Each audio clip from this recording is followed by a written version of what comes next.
Once again, ladies and gentlemen, good afternoon and welcome to the Off-Camp PNP Museum exhibit with the theme Police Community Affairs, Honoring Heritage Through Service, with Police Lieutenant General Bernard M. Banak, the Deputy Chief PNP for Administration and today's presiding officer.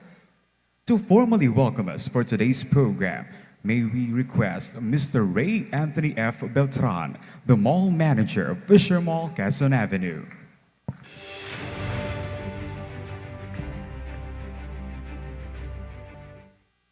Good afternoon, everyone. On behalf of Fisher Mall Management and our President, Mr. Robert Raymond Del Rosario, we would like to extend our sincere gratitude to the Philippine National Police for bringing this remarkable exhibit here in Fisher Mall, Quezon Avenue. It is truly an honor to host this meaningful exhibit, which allows our shoppers and the community to appreciate and learn more about the Philippine National Police history. Maraming salamat po. Also, we would like to acknowledge the presence of our guest, Police Lieutenant General Bernard M. Banak. Thank you, sir. The Acting Deputy Chief for Administration, sir. Police Brigadier General Marvin Joe C. Saro, sir. The Deputy Director for Police Community Relations. Police Brigadier General Vina H. Guzman, ma'am. The Director of the Police Community Affairs and Development Group. Pinapasalamatan rin po namin si Mr. Victory Paul Ragus, PCADG Advisory Group. Maraming salamat din po kay Police Colonel Joel Ada, sir, thank you po, Chief of Staff for PCADG. Again, once again, maraming salamat po sa ating lahat and congratulations po. Thank you very much, sir, for that very warm welcome.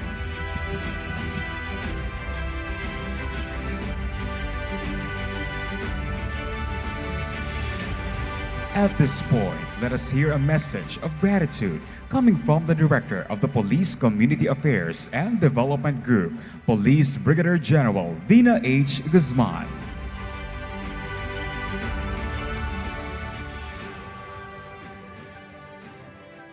Magandang hapon po sa ating lahat. Nais ko po munang batiin ang ating presiding officer, ang bisita po natin, ang ating Deputy Chief for Administration, Police Lieutenant General Bernard M. Banak, sir. Magandang hapon po. Ang ating pong Director for Police Community Relations na si Major General Augustus Alba na nire-represent po ng aking classmate na si Police Brigadier General Marvin Joe Saro. Of course po, sa ating Fisher Mall Management, maraming salamat po. Pangalawang beses na po ito na napagbigyan po ang ating Philippine National Police. Of course, ang ating pong mga participating units, nandyan po ang Special Action Force, ang Maritime Group, Forensic Group, Communications and Electronic Service, Anti-Cybercrime Group. Nandito rin po ang nagre-represent po ng advisory group ng Police Community Affairs and Development Group, si Sir Victor Paul Ragus. Magandang hapon po, sir. At sa mga command group po ng PICA-G, headed by Colonel Joel Ada. Sa ating pong mga kasamahan sa Philippine National Police, sa ating mga bisita ngayon, ang ating mga contributors, at representatives ng Katipunan Kabataan para sa Kasaysayan Reenactment Group, magandang hapon po sa ating lahat. Sabi po nila, ang kasaysayan daw po ay hindi lang dapat binabasa, parang history book. Mas maganda po ito kung nakikita. Minsan, baka pwedeng hawakan at mapakinggan po ang mga kwento sa likod nito. Kaya po ngayong araw, nandito ang inyong Philippine National Police upang ilapit sa publiko ang ilan sa bahagi ng kasaysayan at pamana ng pambansang pulisya ng Pilipinas. Ang exhibit na ito ay bahagi ng ating pagdiriwang ng 31st Police Community Relations Month. At sa pamamagitan nito, nais nating ipakita na ang PNP ay hindi lamang nakikita sa kalsada o sa mga balita, kundi bahagi po kami ng komunidad. At ang komunidad ay may malaking bahagi sa kwento ng PNP. Sa pamunuan ng Fisher Mall, muli po maraming salamat po sa inyong walang sawang pagtanggap sa amin at sa pagbibigay muli sa pagkakataong mailapit sa ating mga kababayan ang ilan sa kasaysayan, kultura at kwento ng PNP. At sa lahat ng naririto, malugod po namin kayong inaanyayahan na libutin ang mga exhibit, kilalanin at tuklasin ang kwento sa likod ng uniforme na madalas nyong nakikita. Baka may bago kayong matuklasan, baka may bagong kwento na hindi nyo pa alam, at baka may makita nyo na sa likod ng bawat uniforme ay isang taong may kwento, may sakripisyo, at may paninindigang maglingkod. At gusto nyo po mas makilala ang kwento ng PNP, iniimbitahan din po namin kayo, lalo na po ang mallgoers ng Fisher Mall, na bumisita sa ating PNP Museum na nasa Camp Brigadier General Rafael T. Crame sa Quezon City. Doon, mas marami po kayong makikita at mga kwentong matutuklasan. Muli po maraming salamat sa inyong lahat. Enjoy the exhibit, enjoy the stories, at higit po sa lahat, enjoy discovering a part of the Philippine National Police that you may not have seen before. Muli po, magandang hapon po sa ating lahat. Thank you very much, ma'am, for your warm message. And at this juncture, to formally introduce to us our guest of honor and speaker and the presiding officer for this afternoon, may we call on the Deputy Director for Police Community Relations, Police Brigadier General Marvin Joe C. Saro. As the PNP advances its mission to serve and protect the key pillars of the PNP-focused agenda: morale and welfare, integrity monitoring, and resource management, continue to strengthen a police service that is professional, accountable, and responsive to the needs of the nation. Leading these efforts and supporting the Chief PNP in advancing the organization's administrative agenda is a leader whose dedication and commitment to excellence inspire the entire PNP administrative family. Ladies and gentlemen, please join me in welcoming Police Lieutenant General Bernard M. Bana, Deputy Chief Philippine National Police for Administration. As the PNP Once again, good afternoon, and let us all welcome our guest of honor and our presiding officer, Police Lieutenant General Bernard M. Banap, the Deputy Chief PNP for Administration.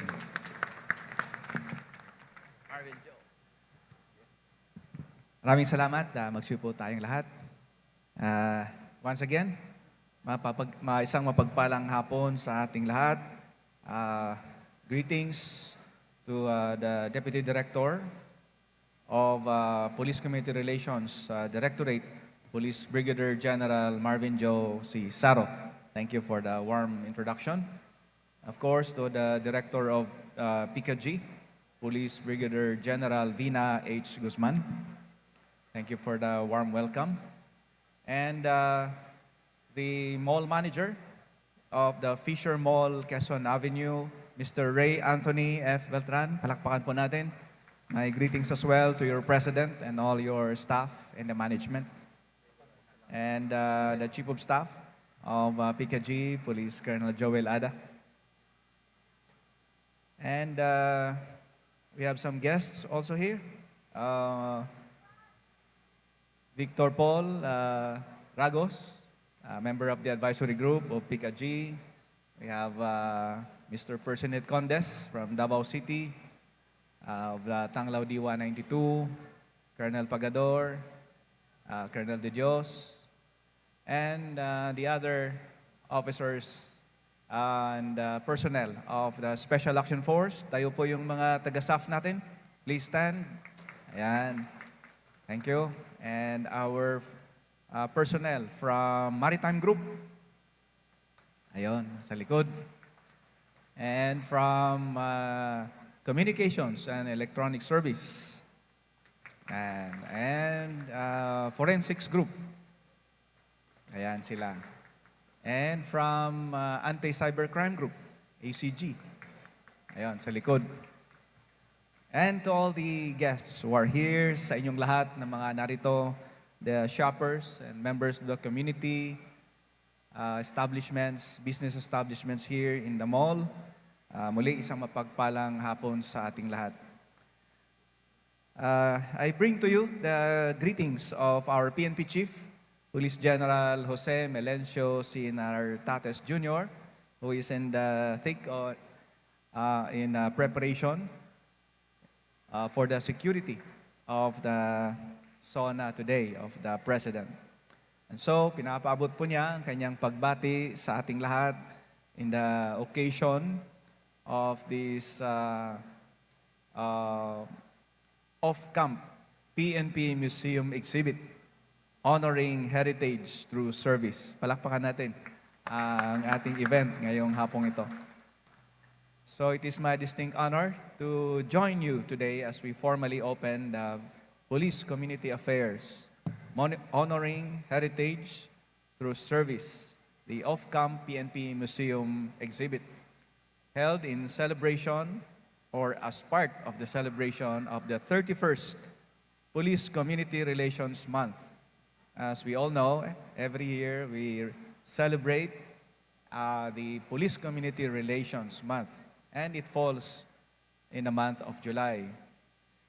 Museums are often described as keepers of history, but they are much more than repositories of our artifacts. They are places where the stories come alive. They remind us of the sacrifices made by those who came before us, the lessons learned through decades of public service, and the enduring values that continue to guide our institution today.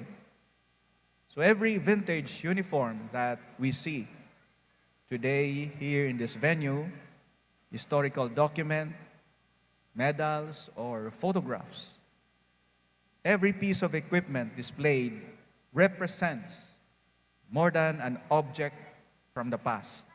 They symbolize the courage in the face of danger, the unwavering commitment to duty, and the countless acts of service rendered by generations of Filipino police officers. And so, these stories deserve to be told, not only here at the Fisher's Mall, but to the entire country. Not only within the walls of the PNP, but where ordinary citizens, students, families, and young Filipinos can encounter them firsthand. Because when people understand our history, they gain a deeper sense and appreciation of our profession, our responsibilities, and our continuing journey towards becoming a stronger and more trusted police organization. So this initiative reflects the PNP's commitment to active community support and one of the key priorities of the PNP Focus Agenda. It reminds us that peace and order cannot be achieved by the police alone, but through the active participation of everyone in the community, through trust, cooperation, and the quality of service that we provide to our people. All of this, public safety, security, becomes stronger when communities and the police work hand in hand, work together, built on trust, understanding, and shared responsibility. So today, this off-camp exhibit embodies that commitment by bringing the PNP Museum from the national headquarters to the public here at the Fisher Mall. And so we open the opportunities for dialogue, deeper appreciation of our institution's history, and strengthen the bond between the police and the people. Ang kasaysayan ng ating kapulisan ay kasaysayan din ng ating mga pamayanan. Ang bawat tagumpay ng PNP ay bunga ng pagtutulungan ng pulisya at ng mamamayan. At sa pamamagitan ng bukas na pakikipag-ugnayan at aktibong pakikilahok ng ating mga tao, mamamayan sa komunidad, lalo nating pinagtitibay ang pundasyon ng kaayusan at kapayapaan tungo sa ating kaunlaran. At sa bawat tao o lahat ng bibisita sa exhibit na ito, inihikayat ko kayong pagmasdan ang bawat larawan, ang bawat artifact, ang bawat gamit na nakadisplay. Naway magsilbi itong paalala na ang tunay na lakas ng isang institusyon ay hindi lamang nasusukat sa mga nagawa nito noon, kundi sa kakayahan nitong matuto sa nakaraan, magbago sa kasalukuyan at magsilbi ng mas mahusay para sa kinabukasan. And as we officially unveil this exhibit today, which will run for a few days now, until the first week, until 4 days, may it become more than a display of history of the PNP. May it become a symbol of our transparency, education, shared partnership, and our shared commitment to preserving the legacy of the police service, the public service, for the future generation. And together, let us continue building stronger partnerships with our communities, preserving the rich heritage of our institution, and inspiring future generations to become active partners in promoting peace, order, and nation building. To our partners from the government, the private sector, the civil society, and the community, thank you for your continued support. For together, we preserve our shared heritage. We strengthen police community partnership and inspire future generations to take part in our nation building. Together, let us move forward in pursuit of a bagong PNP para sa bagong Pilipinas. Serbisyong mabilis, tapat, at nararamdaman. Mabuhay ang ating Police Community Relations Month, ang ating off-camp exhibit. Maraming salamat to Fisher Mall. Maraming salamat. Thank you very much, sir, for your very inspiring message. Please be seated, sirs and madam. And with that, the Philippine National Police would like to present a plaque of appreciation to our distinguished partners for this event, to be presented by Police Lieutenant General Bernard M. Banag, and to be assisted by the Deputy Director for Police Community Relations, Director PCADG, and the Chief of Staff of PCADG. Let me read the citation. For its invaluable support to the Philippine National Police as a partner in the protection, preservation, and promotion of the history and culture of the PNP, plaque of appreciation is presented to Fisher Mall, Quezon Avenue, to be received by Mr. Ray Anthony F. Beltran. Also, Mr. Ray Anthony F. Beltran will receive a simple token of appreciation.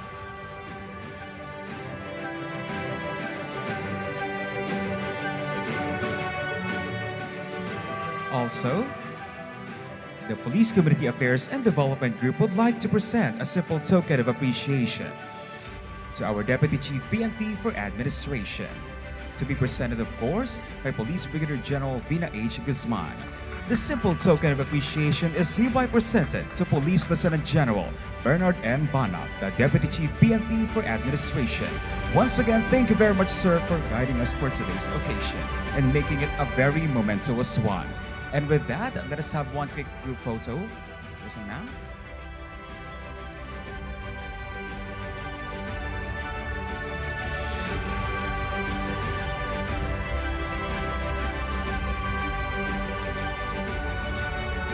Thank you very much, sirs and ma'am. We shall now proceed here downstage for the ceremonial untying of traditional cloth.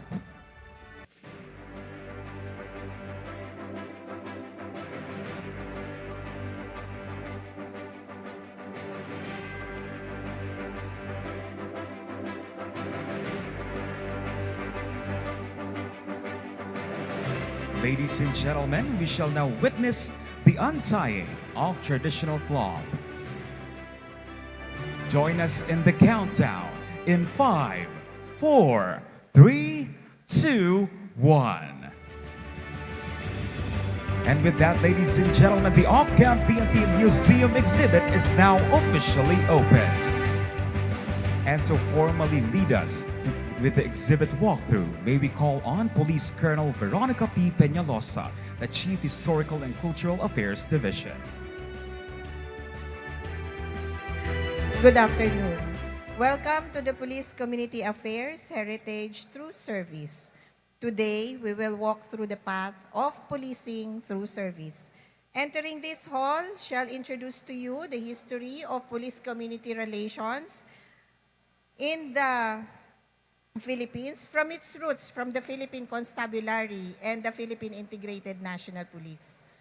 Passing through this exhibit, you will see how, from the inception of the Insular Police in 1901, has implemented community relations through the very basic garments of the Insular Police and the music of the Philippine Constabulary Band.